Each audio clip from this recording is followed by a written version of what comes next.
इस पार्टी में 3-4 एक मानुस है ये नु सोचा मन पहलवान बना दे मन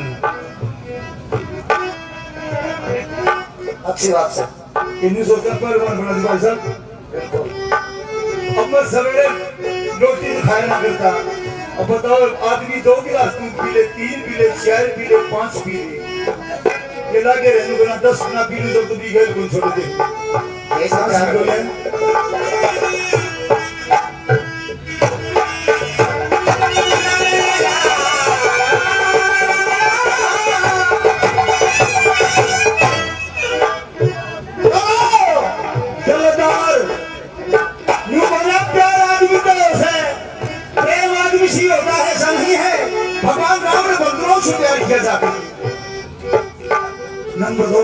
बता दिया कवि ने। शाबाश।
सो यार के बदले यार जान दे। यार वो होते हैं जैसा मसीहा ढोल के साथ में समाज को ढंग था, और आजकल किसे हो रहे हैं कवि ने दोनों बात बताई इस कवि में, सुनी बात।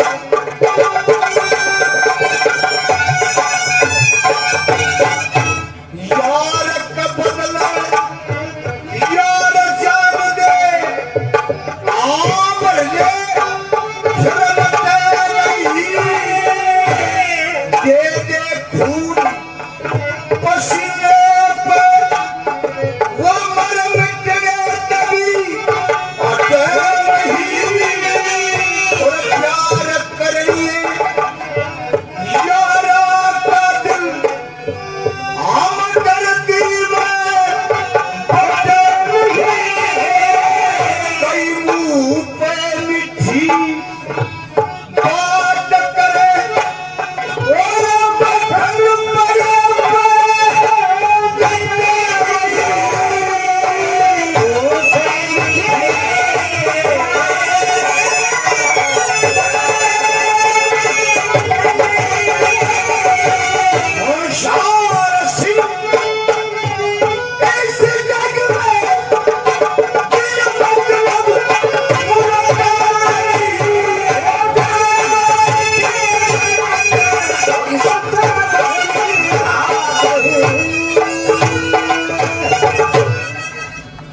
भाई सुनील मंगा दिया वो सामान।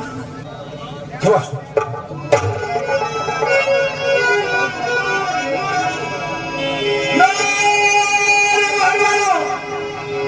मेरे भाई बहनों सब, महाभारत युद्ध सुनो सुनो, महाभारत युद्ध जब हुआ, इस महाभारत की रचना करने के लिए बड़े बड़े ब्राह्मण प्रकांड विद्वान इकट्ठे हुए, देवता लोग भी शामिल हुए। जिसमें इस महाभारत की रचना कौन करे? वेदव्यास जी ने कहा कि महाभारत कहानी में सुनाता रहूंगा, लेकिन मुझे इसका लिखने वाला चाहिए। अगर एक बार भी लेखनी रुक गई तो मैं अपना वही पर बंद कर दूंगा, फिर मेरी बस की बात नहीं। मेहरबानों, यानी कि मुझे लिखने वाला चाहिए। महाभारत लिखने के लिए वेदव्यास जी ने सब देवताओं ने मिलकर के गणेश जी को पुरस्कृत किया कि गणेश भगवान आप अपनी लेखनी से लिखो। गणेश जी ने शर्त रखी, लिख सकता हूं महाभारत, पर मेरी लेखनी एक बार भी रुक गई ना कहीं, फिर मैं बंद कर दूंगा, लिखना बंद कर दूंगा। ये हिंदुस्तान का एकमात्र ऐसा ग्रंथ है जिसमें 1 लाख से भी ज्यादा श्लोक हैं, और आज कल के विद्वान तो उसे क्या पढ़ करके उनका अर्थ निकालेंगे। गणेश भगवान, गणेश जी की भी लेखनी अपने आप रुक गई, उसे किसी ने रोका नहीं, अपने आप रुक गई। वेदव्यास जी की तरफ नहीं बात करके महाराज इसका अर्थ क्या होता है? मेरे बहनों, 18 पर्व बनाए गए। उसी वेदव्यास महाराज के सबसे बड़े शिष्य ऋषि जैमिनी ने भी महाभारत लिखा, 18 पर्व बनाए। लेकिन आज हिंदुस्तान में किसी कारणवश ऋषि जैमिनी रचित महाभारत के 18 पर्वों में से 17 पर्व विलुप्त हो गए, गायब हो गए। उसका कारण क्या था कोई पता नहीं, लेकिन एक पर्व बचा है, और उस पर्व का नाम है ऋषि जैमिनी अश्वमेध यज्ञ पर्व। हिंदुस्तान में एकमात्र ये मौर ध्वज का किस्सा आपके सामने, और मौर ध्वज की कथा केवल ऋषि जैमिनी अश्वमेध यज्ञ पर्व में ही मिलती है, और कहीं नहीं मिलती है। क्या कहेंगे? बहुत अच्छे सुनिए कथा आपके सामने। लेखक खुद है बहुदान सिंह चौहान।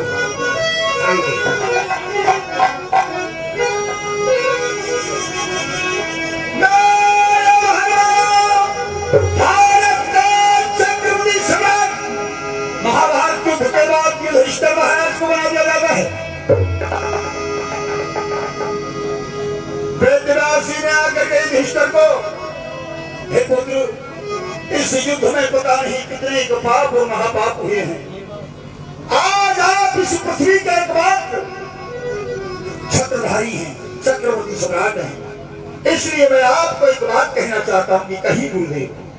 हे पुत्र, तुम एक अश्वमेध यज्ञ का एक अश्वमेध यज्ञ करो जिससे देश में शांति हो और जो ये पाप और महापाप हुए हैं इनका विनाश हो, छुटकारा मिले। मेरे मेहरबानों, असमर्थता जता देते हैं। भगवान कृष्ण को बुलाया जाता है कि महाराज जब तक अश्वमेध यज्ञ की सुरक्षा कोई करने वाला नहीं होगा तब तक मैं अश्वमेध यज्ञ पर नहीं कर सकता। भगवान कृष्ण उस अश्वमेध यज्ञ के सुरक्षा करने वाले बनते हैं।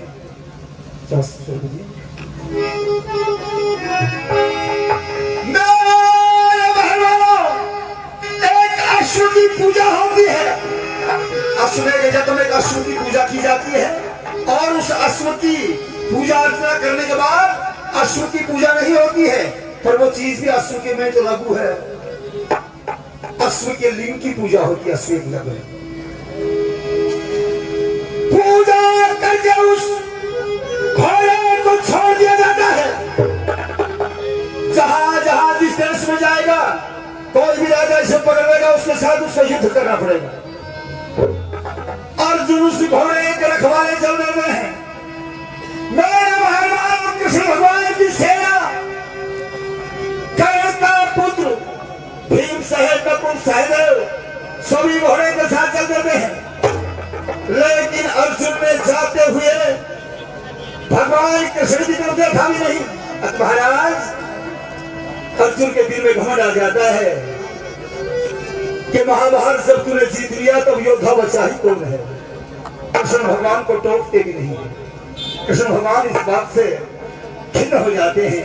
मेरे भक्त में हिंकार आ गया, मेरे भक्त में घमंड आ गया कि शायद मेरे जैसा योद्धा कोई नहीं है।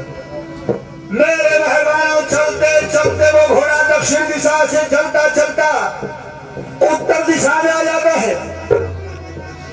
हिमालय की तराइयों में एक बहुत बड़ा मंडप सजा हुआ है जहां पर मोरध्वज महाराज ब्राह्मणों को बुलाकर जब यज्ञ कर रहे हैं। वो घोड़ा जब उस मंडप के नजदीक पहुंचता है, एक 12 साल का राजकुमार ताम्रध्वज उस घोड़े को मार लेता है। मेरे मेहमान घोड़े को पकड़कर अंदर बांध दिया जाता है। अर्जुन से युद्ध होता है। अर्जुन की मश्क बांध करके ताम्रध्वज एक पेड़ से बांध देते हैं। इधर संदेश महात्मा घोड़े को लेकर के दौड़ता है, हस्तिनापुर में आता है, आकर के हाल बताता है। उत्तर दिशा में आकर के एक मोरध्वज महाराज का 12 साल का पुत्र सब महारथियों को धराशाही करके गाड़ीधारी अर्जुन को भी मूर्छित करके उसे बांध दिया। मेरे मेहमानों, कृष्ण भगवान तैयारी करते हैं क्योंकि यज्ञ की रखवाली का, यज्ञ का संपूर्ण करने का दायित्व उनके ऊपर था। कृष्ण भगवान तैयारी करते हैं अर्जुन को छुड़ाने की। रुक्मणी देख रही है, एकदम आनंद से यज्ञ पे आहुतियां डाल रहे थे। एक बात ने आकर के कुछ कहा और ये एकदम तैयारी में लग गए। कारण क्या है, आखिर बात क्या है, किसी को कुछ बताया भी नहीं, युधिष्ठिर को भी नहीं बताया। रुक्मणी खड़ी होकर भगवान कृष्ण के सामने हाथ जोड़ लेती है। हे महाराज, आखिर बात क्या है? आप कितनी जल्दी, एक बार नहीं मैंने तुम्हें 10 बार देखा है। जब कंस को वो मगरमच्छ खींच के ला रहा था, जब तुमने नंगे पैरों गरुड़ को भी नहीं लिया और इतनी जल्दी तब की थी आपने। भगवान कृष्ण और रुक्मणी की बात होती है। यहाँ से प्रोग्राम आपके सामने शुरू होता है। सुनिए एक बार भावी पवित्र आत्मा की शुद्धि जय का नारा लगा विश्वास।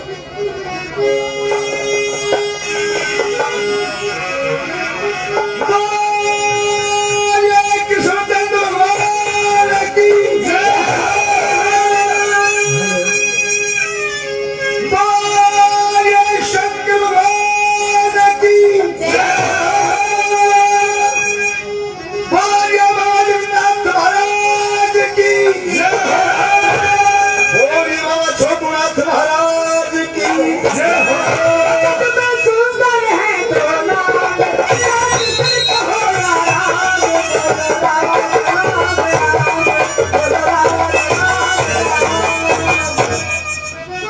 रुक्मणी भगवान कृष्ण से जाने का कारण पूछती है, सुनी किस तरह सवाल। मैंने कहा स्वामी को प्रणाम, विद्वान को कहिए प्रणनाथ।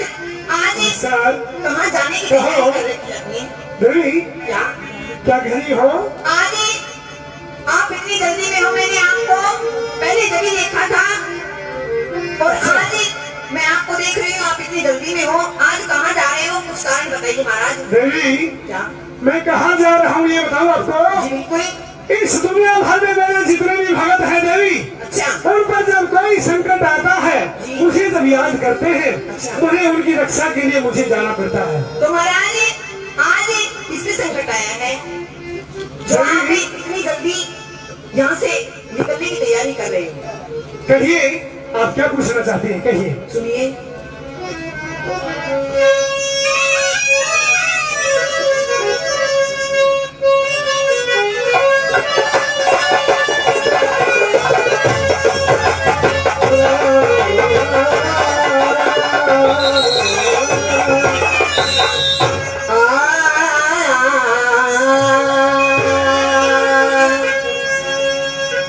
चाले पड़े कितने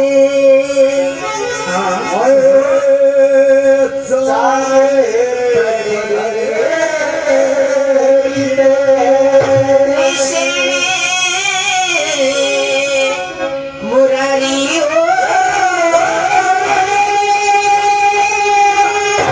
हाथी जोड़े पूछे हो दासी तुम्हारी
रोवे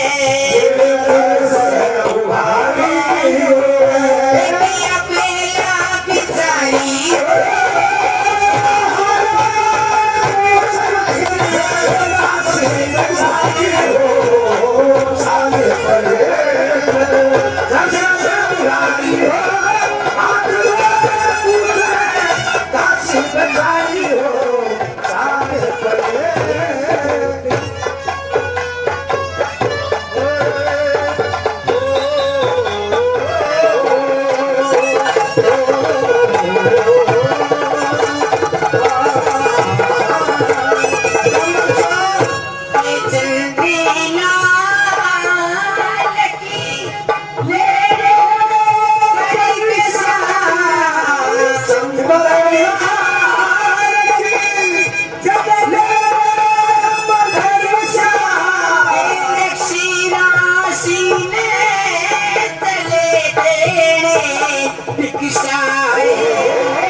शिक्षा चले शिक्षा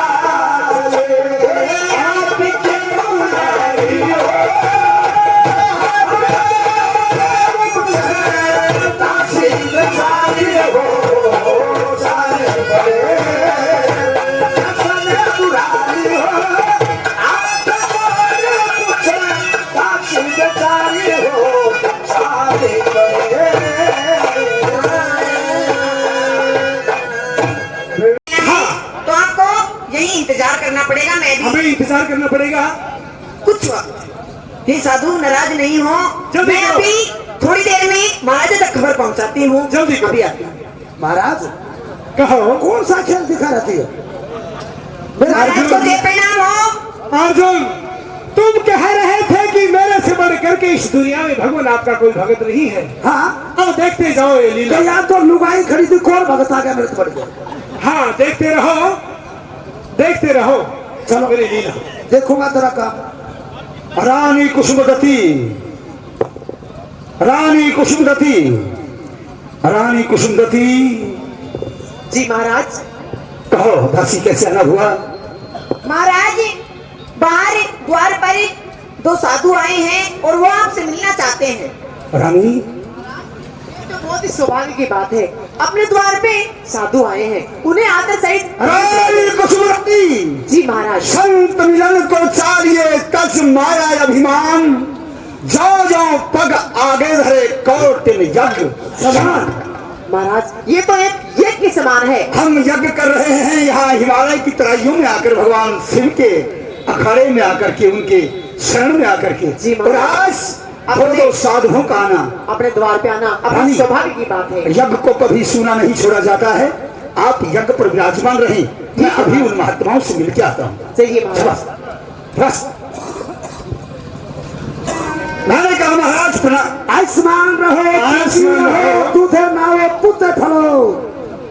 हे राजन सुनिए, मेहरबानों, एक बहुत बड़े संकट का सूचक होता है। दादा धारे हाथ जोड़ के कहूँ, खास पंडित जी महाराज तो चाहे कोई बैठा हो, छोटा से बड़ा, किसी ने बगैर प्रणाम, सुन के लोगो, किसी को बगैर प्रणाम ब्राह्मण का आशीर्वाद देना एक बहुत बड़े संकट का सूचक होता है। इसलिए मनुष्य का कर्तव्य है कि ब्राह्मण चाहे कैसा भी हो, सामने से हाथ दिखे तो 100 गज दूर से हाथ जोड़ के उसे प्रणाम कर लेना चाहिए। वरना अगर किसी ब्राह्मण ने बगैर प्रणाम की आशीर्वाद दे दिया तो श्राप से भी बढ़ करके होता है। ये मैं नहीं कहता, ये महाराज जैमिनी अश्वमेध मग ये पर्व कह रहा है, अश्वमेध यज्ञ पर्व कह रहा है, ये किताब कहती है। हे देव, हाँ तुमने प्रणाम से पहले ही मुझे आशीर्वाद दे दिया, ये अच्छा नहीं किया। राजन, साधु का काम है, संतों का काम है आशीर्वाद देना। गृहस्थी का भी धर्म है कि उसे प्रणाम करना। कोई बात नहीं। राजन, हम इधर से जा रहे थे और आपके राजभवन में यज्ञ हो रहा है, हाँ हाँ हमने सोचा कि राजन से मिलना चाहिए। और राजन, एक बात है। वो कौन सी? ए माइक से। महाराज ये क्या है? ये आपके साथ में शेर खड़े, ये आपके साथ में शेर? हाँ राजन, ये हमारा शेर है और हम दो साधु हैं। ये हमारा पालतू शेर है। हमें भूख लगी है, इसलिए हम आपके दरबार में चले आए महाराज। महाराज हाँ, ये मोरध्वज आपके हाजिर है, आपकी तन मन से सेवा करने के लिए तैयार है। अच्छा। हाँ।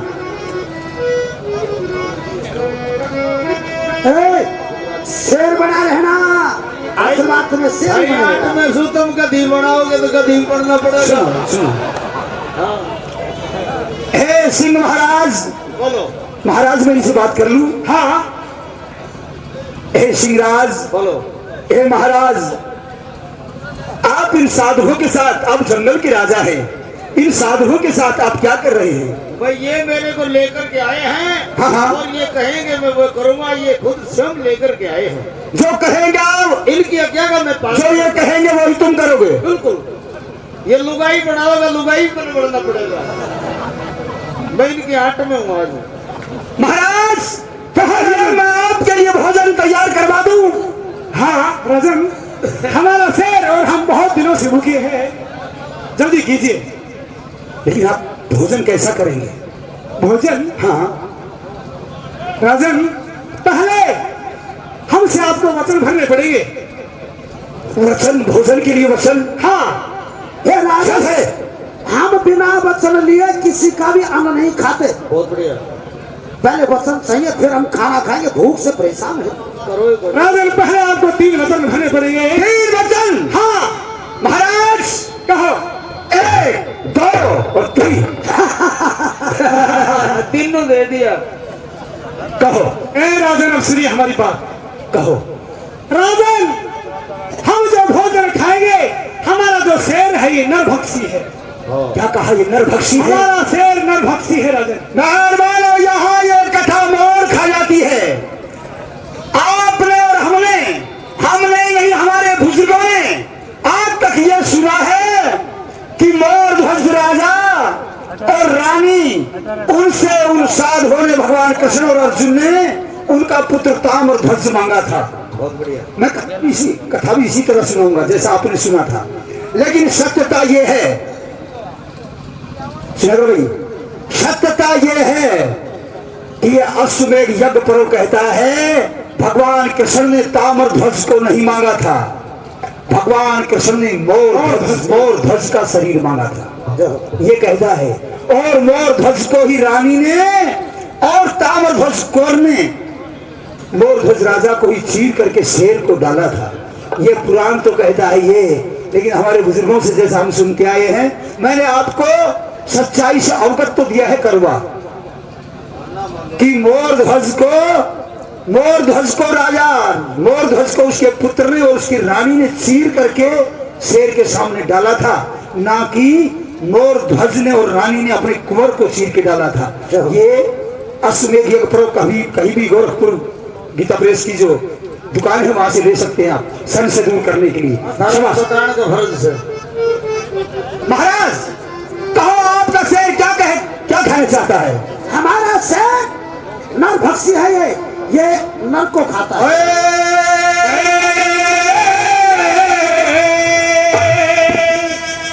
रबु खास मरा शेर जमाते तेरी सदन में, रबु खास मरा शेर जमाते तेरी सदन में,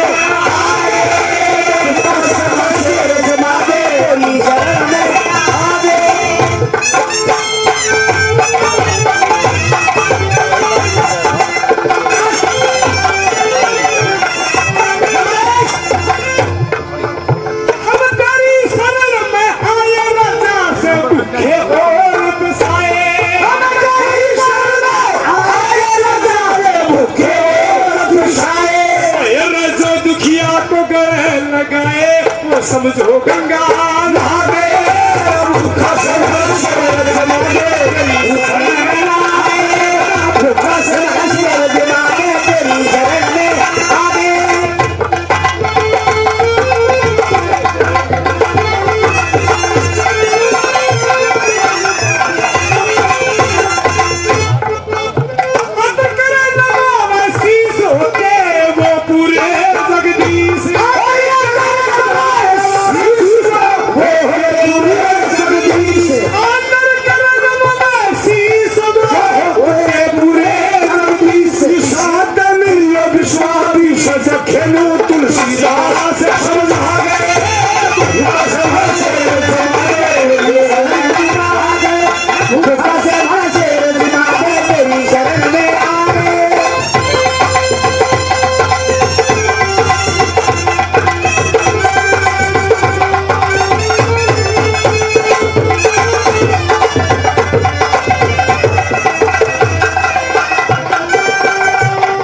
जिमेगा। अच्छा धर्म धर्म के लक्ष्य ले 10 धार, हाँ तज दे काम क्रोध अहंकार, वो नर हो जा परले पार वो परम पदी पद पागे, भूखा से मरो शेर जिमा दे। तेरी सरसों में आगे आदर करे नवावे शीश, होते वो पूरे जगदीश, ईशाद मिलियो विश्वा विष्णु तुलसीदास। फरमागे तू कहाँ से मारा शेर जिमा दे, तेरी शरण में आगे।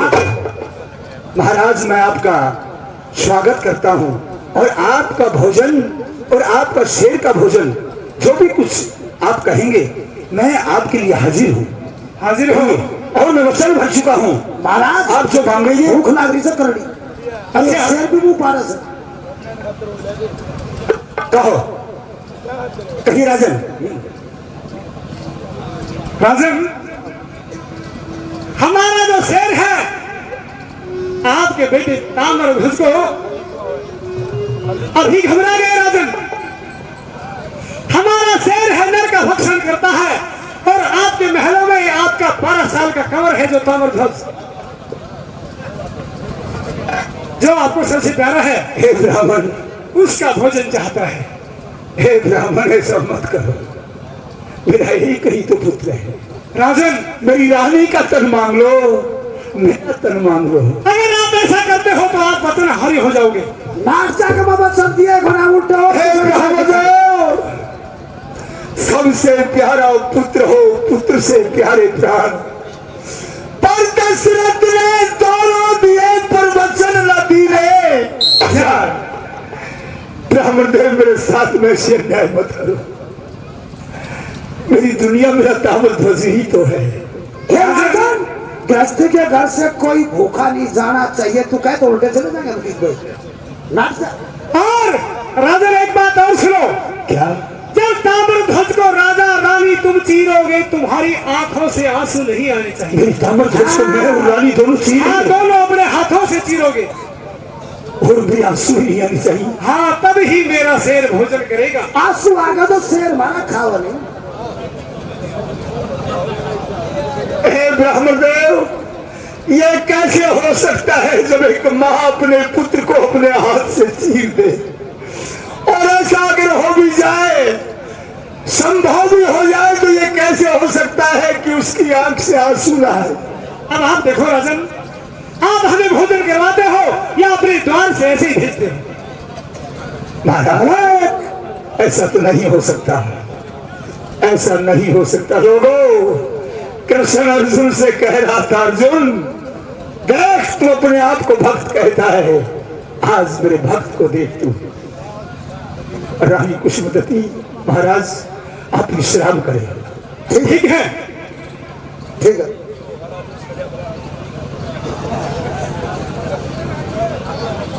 रानी कुसुमवती महाराज आइए। क्या साधु अंदर नहीं आए महाराज? और महाराज आप हंसते हुए गए